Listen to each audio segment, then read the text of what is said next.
Good afternoon. I'm Veronica Iommi, Secretary General of the Institutional Money Market Funds Association, otherwise known as IMMFA. I'm delighted to participate in this year's European Association of Corporate Treasurers Summit and feel particularly honoured, especially as this summit also celebrates the EACT's 20th birthday. At IMMFA, we were going to celebrate our 20th anniversary in June 2020, but then of course, COVID happened. Now, for those of you who are not familiar with IMMFA, we're a trade association dedicated to supporting and promoting the development and integrity of the money market fund industry in Europe. We do this by engaging with and informing policymakers, educating investors, providing data, and above all, acting as a centralized point of contact. Our members consist primarily of asset managers, many of the names you'll be familiar with, but also custodial banks and other service providers.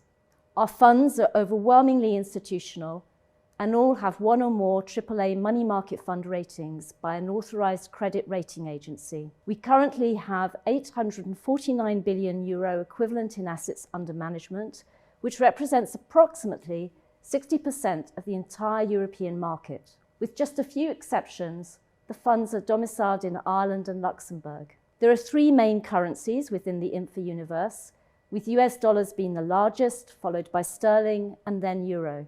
Our funds are sold to a wide range of European and other international institutional investors.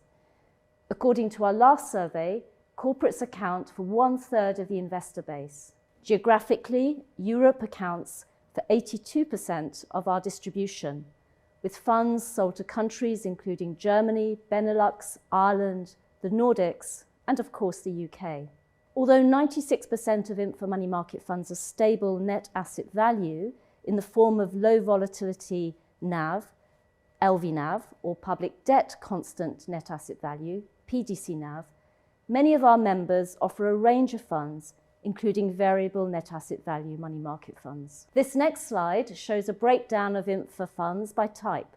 You'll see from the pie chart that LVNAVs account for 79% of the total, followed by PDC NAVs with 17%, and then VNAVs, mostly short-term VNAVs as opposed to standard, with just 4.5%. On the right-hand side, the chart breaks out the fund types by currency.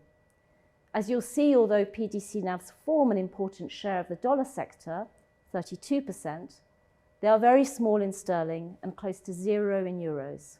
This slide shows you the total European market, including a breakdown by currency of IMMFA money market funds, which, as I say, are overwhelmingly stable NAV, compared to the rest of the industry in green, which is VNAV. Much of the VNAV industry is located in France and consists of standard VNAV money market funds. So this illustrates the importance of the stable NAV and in particular the LVNAV sector.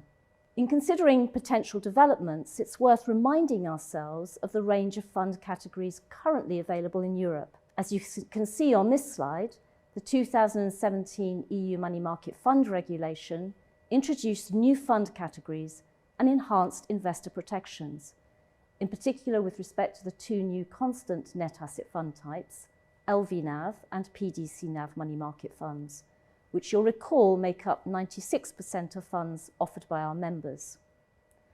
One point to note here is the minimum daily 10% and weekly 30% liquidity requirements for PDC NAV and LVNAV, and linked to these liquidity thresholds, the potential imposition of fees, gates, and suspensions.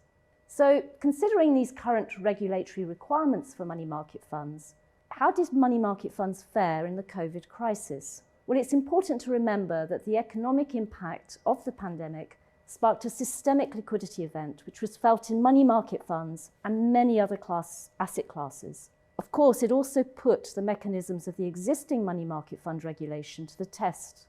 You can see from this chart that the assets under management contracted quite sharply in March 2020. As investors were faced with unexpected cash demands, they sought to redeem their most liquid assets, which included money market funds, resulting in elevated outflows for certain types of funds across the globe. The crisis particularly affected many corporates whose cash flows were unexpectedly impacted by lockdown measures. Despite the exceptional and adverse market conditions, though, our funds proved resilient. They were able to meet redemptions in full and on time, and no gates or fees were imposed.